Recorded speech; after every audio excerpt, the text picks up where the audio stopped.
naturally we're close to the river bodies. This belt is a red belt, which signified that this is a red road and we should not go this way or that way. This is how it was told by the elders, how it was passed down orally.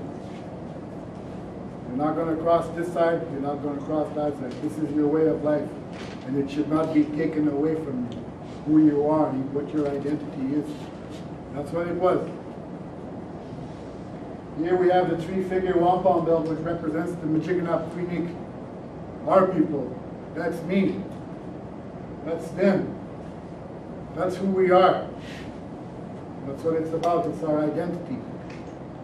Within that identity, we have the language, we have the connection, we have the knowledge of the land. And the three figures represented the Algonquins of Barriere Lake, their relation with the British and the French. And one of the agreements that were made was that we would be protected, we would not be violated, we would have connection with the land, with our territory, how we manage it. And the cross was the witness for the priests. He was there to witness that this was set up, this was made. This is the belt that enforces what we just talked about. And the family is so close to our people, our children. That's where life begins, that's where the future begins.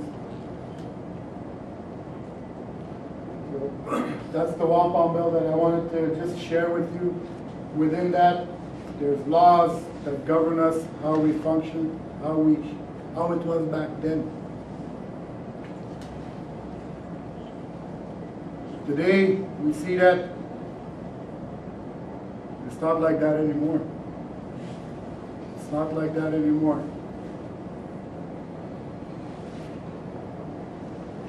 It's been lost, not lost. It started, my late uncle, Chief Harry Wawatie, had said that our way of doing things is right there. It's under a big blanket that we have to pull off. And when you pull off that blanket, it's all intertwined. And we have to unravel that to get to where we are today. And this represents policies that affect us, Aboriginal policies that affect everybody, across Canada, across the States, Indigenous people around the world. We have an identity, and this is what I want to protect. This is me. This is my children, and their children to come. And that's why we always say that we have to take care of our future. Future Abenojish. Really, it means Abenojish is a child. But in real Algonquin, as an elder told me before, it means the future. They always said, look after your Abenojish, look after your children, look after your future. They always said that. Watch over your land, watch over your motherland. And that's what it's about, you know, and that's what I've learned. Growing up, I was so close to the land, very close to the land. Within that lesson is a life for me. That's who I am, right? And that's me. Protect that, the language, the understanding we have with our Mother Earth. It's very sacred to us. Today, we are affected by Aboriginal policy. Any policy that infringes or tries to cut us off from who we are. Different policies, different laws coming into our territory because of exploitation of our resources that we depend on. This is what we wanted to protect. And we came into a process between government to government relationship. We are a government. In our case, it's the Canadian government that we deal with, and the Quebec government, and Barriere Lake First Nation government. This is who we are. We existed. We had a way. We had a structure. And one of the things that is coming is that they want to take that away from us. Because we have a say. And this comes from the Trilateral agreement that our community fought for it to be heard internationally, nation to nation, across Canada. This is what we wanted. And the Trilateral agreement was to coexist, and also to talk about First Nations approach, their worldview of how do we manage, how do we protect, how do we sustain. This is where the Brundtland report comes in with, I think, the elders that with their knowledge just came by. You know? There was massive clear cutting in our territory in the 80s.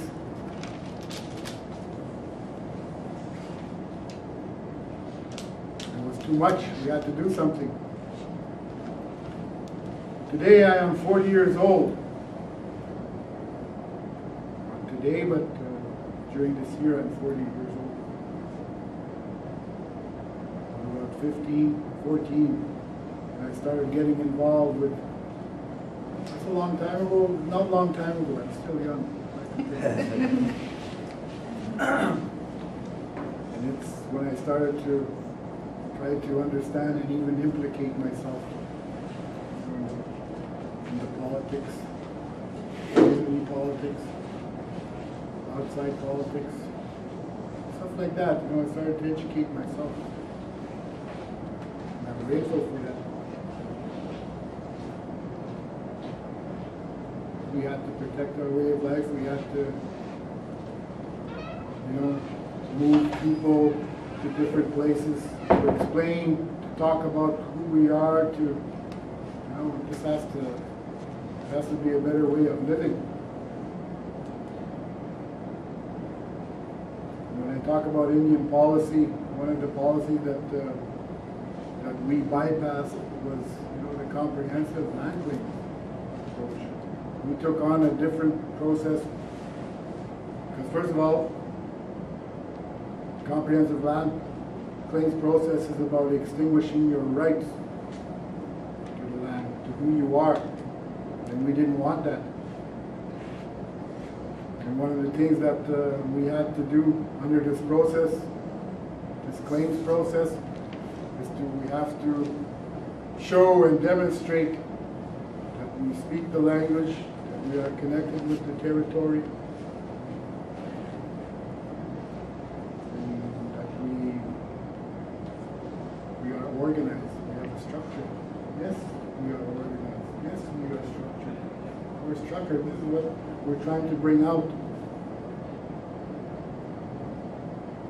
We're organized, we're structured. We had a say on how to manage our territory, our land. That's what the fight is about. It's about land.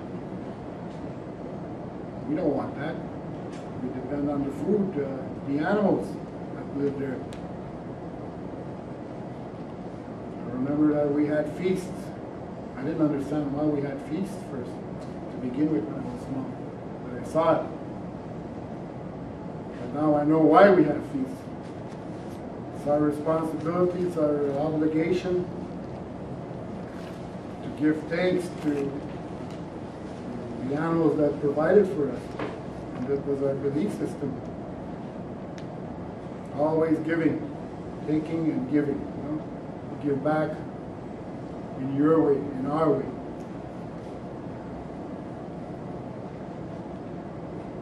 It's something that has to be continued, has to to be going on. That's who we are. That's what we do. There's a purpose for it.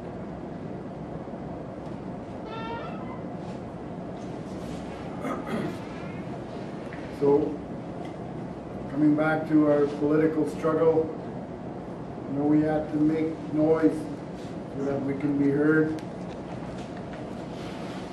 Was through another process outside of the land claims process. We went into a trilateral process where we had to do our studies. We had to put it in writing, and all this time elders told us it's oral history. It's going to come back at us and haunt us because the government is, that's what they want. They want to take you away from who we are. And it's policies like that that continue to divide us, possibly conquer us. And it's sad to see that because it's going to be my children and their children that's going to be affected by this. This is why we have to educate our children. We have to let them know what this is about. This is why the youth are here, to learn about that and to express that and to liven it up, shaking it up.